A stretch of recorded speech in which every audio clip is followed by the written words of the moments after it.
شروع اللہ کے نام سے جو بےحد مہربان نہایت رحم والا ہے۔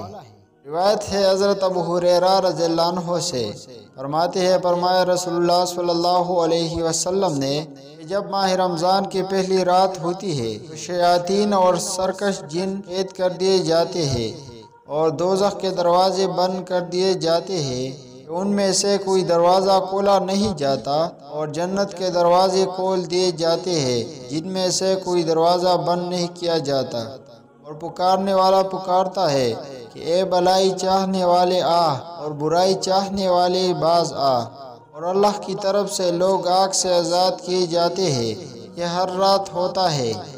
روایت ہے حضرت ابو ہریرہ رضی اللہ عنہ سے، فرماتے ہیں فرمایا رسول اللہ صلی اللہ علیہ وسلم نے، رمضان آ گیا، برکت والا مہینہ ہے، اللہ نے تم پر اس کے روزے فرض کی، اس میں آسمان کے دروازے کھولے جاتے ہیں، دوزخ کے دروازے بند کیے جاتے ہیں، اور اس میں مردود شیاطین قید کر دیے جاتے ہیں۔ اس میں ایک رات ہے 1000 مہینوں سے بہتر۔